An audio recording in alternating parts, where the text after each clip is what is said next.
Hey everybody, and welcome back to another unit builder video. For those of you who don't know, this is a new series in which I craft up a bunch of crazy builds for a specific unit that I like and share them all with you. As a disclaimer, I'm not super competitive in nature, and I don't really like to cater to arena or aether raids. What I love to do is take units that don't necessarily come with the best base kits, and through sheer love and lots of fodder, create a wacky build for them to help them shine in their own way. My methods are kinda crazy, but they yield some very interesting results, so stay tuned! So just last week, the Desert Mercenaries banner dropped with some of my favorite units from Fire Emblem Sacred Stones, and I was so excited that I had to make an entire video for all these builds I came up with for Ross. Well, for this week's video, I thought we could switch gears and talk about the unit that many of us speculate to be the new Demote, Tethys.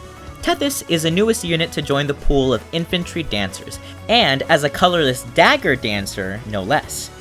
Prior to her, the only two dagger dancers we've had so far were Performing Arts Olivia and Hoshiden Summer Ryoma, both of which are seasonally locked. So this opens the door for a lot of possibilities for anyone wanting to plus 10 her. So to get us started, why don't we go ahead and pull up her base stats and see what she comes with straight out of the box. At 5 stars, level 40, her neutral stats read as HP 38, Attack 27, Speed 35, Defense 23, and Resistance 34. So at a glance, I can see that Speed and Resistance are going to be her two strengths. Although salvageable, her base attack really inhibits her from performing as an offensive threat, and with a base defense of 23, I would be nervous to put her up against any melee counterattacks. In spite of this, Tethys does have some fantastic base resistance, which can set her up as a possible magic tank. We'll explore each of these options further in just a moment. For now, let's go ahead and take a look at her base kit. So for a base weapon, Tethys comes with the Cleaner Plus. I'm not gonna lie, I was surprised to find that she wasn't given her own unique weapon, especially considering that the Cleaner, which is Legault's personal weapon, is named after him. Seems kinda weird, but whatever. The Cleaner is an interesting dagger that grants a bonus to Tethys based on the bonuses already on the enemy. It also has the usual Dagger 7 effect as a debuff, which is great. We'll talk about that more once we get to her builds. But I've gotta say, I'm not a big fan of the Cleaner as a weapon. I know that a lot of people like to use it, but I'm personally not crazy about it because in order to make the most out of it, we have to rely on an element we have little control over. It's very easy to debuff an enemy as a dagger unit, but we can't buff an enemy in order to boost our own attack power. For me personally, that's just a little too unreliable, especially as a dancer with such low base attack. So I'm gonna scrap this weapon. Her assist is Dance, which is easily the best part of her kit. Needless to say, it grants another action to whomever she's assisting. It's great, and we're gonna see it present in each of the builds I've whipped up. Moving forward, Tethys doesn't come with a special, but for her A slot, she's got Speed and Resistance Bond 3. Considering those are the two stats she excels in most, it's not surprising that this is the skill that she comes with. It's a solid buff, and as a dancer, she's definitely gonna want to be next to teammates at all times. Honestly, not a bad choice. For her C skill, Tethys comes with Dagger Experience 3. Quite honestly, I don't know anyone that actually uses experience skills. It's so easy to get to level 40 in FEH, they already run double experience on weekends, and we collect so many crystal shards that you can literally get a unit to level 40 in a matter of seconds. This skill really doesn't have much of a place nowadays, so it's definitely going away. Now, before moving on to the builds, I wanted to address the fact that the reason I chose Tethys for this video in the first place is because I am assuming her to be the Demote. Considering her base stats and kit, she looks like an obvious candidate for the demote. However, it's worth mentioning that some people suspect that she might not be demoted at all thanks to that dagger experience skill. There are several other units who come with experience-based skills that continue to remain 5-star locked, so there is an argument there. However, when placed alongside literally everyone else in this banner, she seems to be the most obvious candidate, so let's just stay positive and hope that she does get demoted later down the road. Alrighty, with all of that having been said, let's finally get on to these builds. So I've got 4 builds for us today, the first of which should be fairly familiar to some of you guys. I'm calling this one a Smoke Support build. With this specific build, Tethys' goal is to mass debuff enemies across the map, when she's not dancing for her allies, of course. Starting us off in the weapon slot, we've got a Speed Refined Smoke Dagger. This weapon is the star of the show as it inflicts -6 on the target's attack, speed, defense, and resistance, and any foes within 2 spaces after combat. This weapon makes it super easy to debuff nearby enemies and soften them up for your allies to finish them off. For assist, we're keeping Dance. This skill ain't going nowhere. There is absolutely no reason to remove the thing that defines her as a character. For her special, we're gonna tack on Moon Bow. Thanks to its low cooldown, Moon Bow should be fairly easy for her to activate. It also scales off of the enemy's defenses, ensuring that even with her low base attack, she can still dish out some damage once it activates. For her A slot, we're gonna give her either Darting Blow 3 or 4. Darting Blow 4 is of course preferred as it gives her a boost of +9 speed during the player phase. However, Darting Blow 3, which gives +6 speed, is a solid budget option as well. What's most important for this build is that we bolster her speed up as much as possible so that we can make use of her B slot, Wind Sweep. Wind Sweep is an interesting skill that prevents Tethys from making a follow-up attack. However, remember that with this build, our goal is to debuff and survive, not to deal damage. And so with Wind Sweep, if Tethys' speed is greater than the foe's speed, and that foe uses swords, lances, axes, bows, daggers, or beast damage, the foe can't counterattack. This ensures that she gets into the fray, makes one single attack, debuffs everyone within a 2-tile radius, and doesn't have to worry about any counterattacks on that turn. Her allies can rush in to finish the enemy off.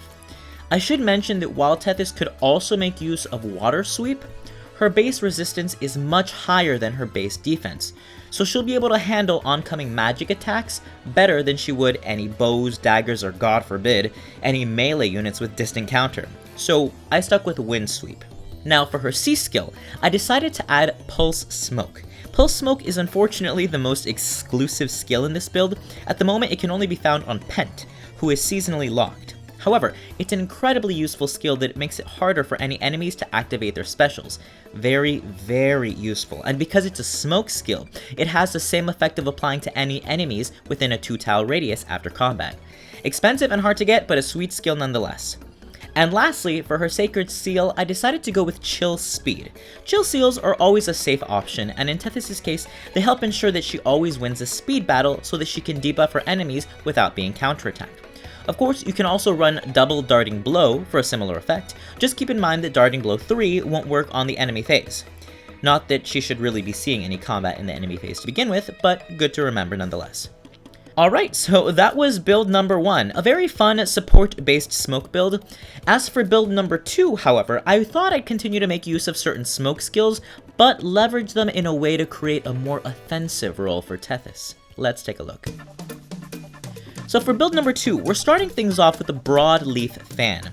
This is a weapon that I'm actually hoping to pull sometime next summer because its effect is pretty sweet, and my Frederick could really use it.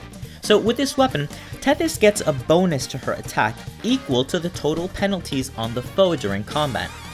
Unlike Tethys' base weapon, the Cleaner, which scales off of the bonuses on the foe, this weapon scales off of the debuffs on the foe, which we have more direct control over. And because of this effect, this creates a potential for some serious damage output. For her special, I was feeling brave, so I put in Glimmer, which also only has a cooldown count of 2. You could probably keep Moonbow in its place though if you're worried that she might not dish out enough damage. For the A slot, I decided to go with Swift Sparrow, although this slot is fairly flexible. Because this build aims to make Tethys into an offensive threat, a cheaper alternative might be Attack Speed Bond, as she still wants to remain close to her allies at all time. However, any boosts to her attack and speed are always welcome here. For her Beast skill, I decided to add in Lull Speed and Defense 3. I mentioned this in my video for Ross, but I really like Lull skills because they guarantee an automatic in-combat debuff, and they neutralize any bonuses that the enemy might already have prior to entering combat. This is especially necessary for the Broadleaf fan because with the automatic debuff, Tethys will always have that +6 boost to her attack thanks to the -3 debuff on the enemy's speed and defense. Now for both her C skill and her Sacred Seal, I chose to throw in some smoke skills to further ensure that the enemies are debuffed. Her Broadleaf fan already inflicts defense and resistance -7, thanks to Dagger 7, and so when deciding on smoke skills, I'd recommend at least one of them to be attack smoke.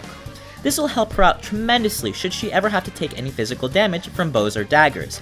This would leave pulse smoke, panic smoke, and speed smoke as the remaining options. You can decide on which one to go with based on your team's individual needs.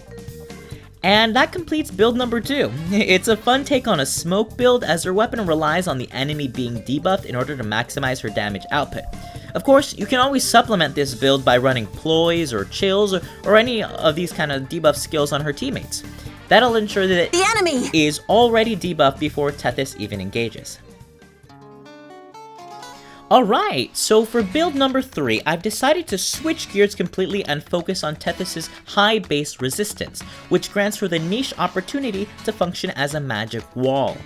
For this build, we've got the Barb Shuriken Plus equipped, preferably with a Res Refine, which would grant her an additional +3 resistance. The Barb Shuriken is a neat little dagger that accelerates her special cooldown cost by 1. Like most daggers, it comes with the Dagger 7 effect. This brings us over to the special I've chosen for this build, which is Iceberg. Iceberg normally has a cooldown count of 3, but thanks to the Barb Shuriken, that cost goes down to 2, making it much more accessible. Iceberg is especially attuned to this build as it scales its damage off of Tethys' high resistance. For her A skill, we've got a few different options. For anyone on a budget, Warding Stance 3 might be a solid contender that grants her an in-combat boost of +6 resistance on the enemy phase. However, I ultimately landed on Fortified Defense and Resistance. This skill grants Tethys a flat +6 to both her base defense and resistance, at the cost of losing 2 points in attack. Because this build is more support-oriented, we can afford to lose those 2 points in attack, so long as it improves her tanking and debuffing capabilities. For her B slot, Tethys remains fairly flexible. I decided to go with the Chill Seal and was torn between Chill Res and Chill Attack. Chill Res would be especially useful as the rest of her build is dependent on her having high base resistance, although Chill Attack is always viable to improve her overall defenses. Should you see yourself going up against a lot of dragon-type enemies, you may definitely want to consider Mystic Boost to ensure that their breath attacks don't target her low defense. And lastly, for her C skill and Sacred Seal, I decided to plug in 2 Ploy skills.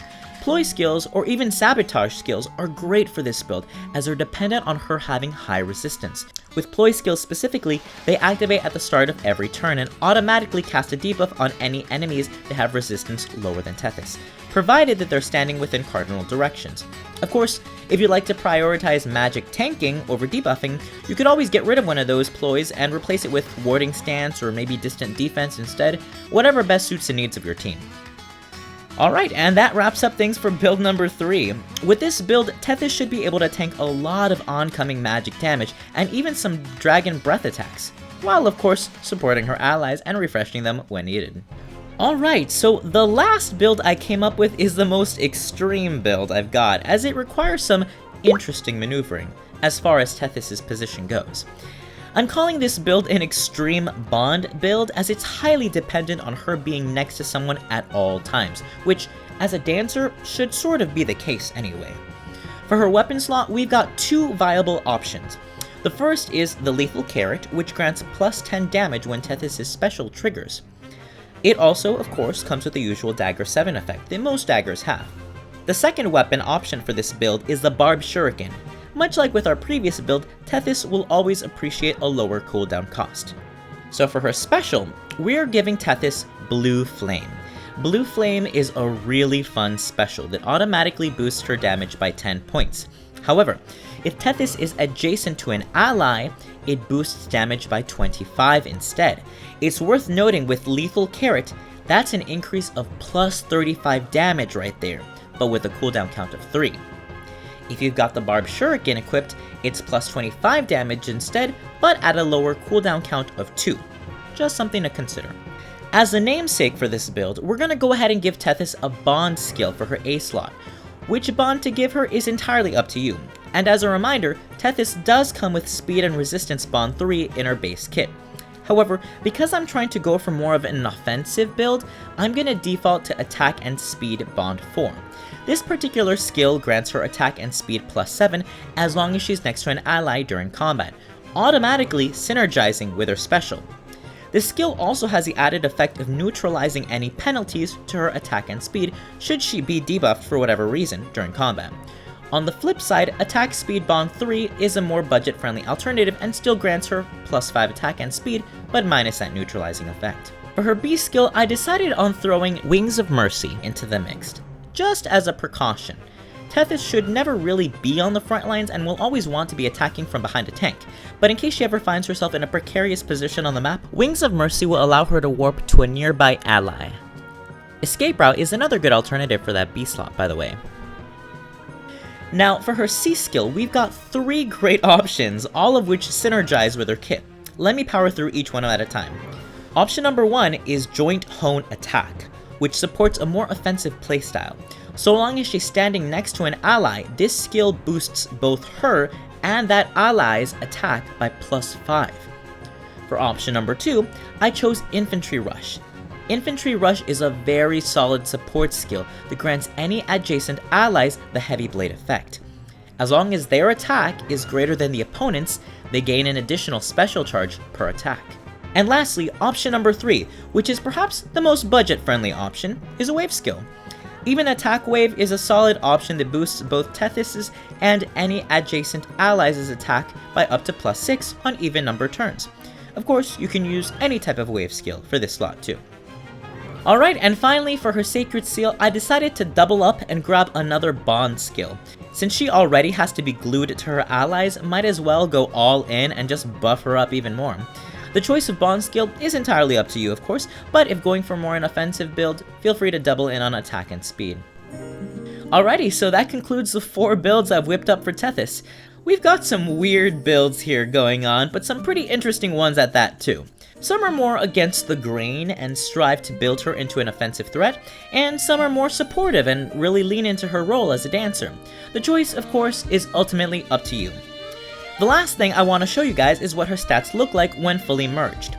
Like I mentioned earlier on, we don't know yet if Tethys is going to be demoted. We can only assume based on what the other units in this banner look like that Tethys is the most obvious candidate. Let's hope and pray. Alrighty, and that's it for today's video. I hope you guys enjoyed it.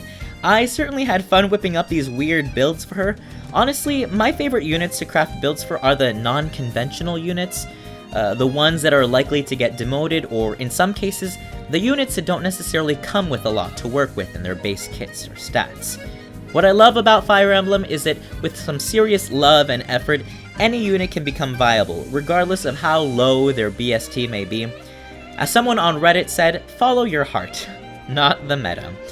Anyway, thanks for watching today's video. As always, I've got some really fun mobile wallpapers that feature Tethys in case any of you would like to use them. Just be sure to leave a like or comment to show your support. As always, thanks for watching and happy summoning. Take care.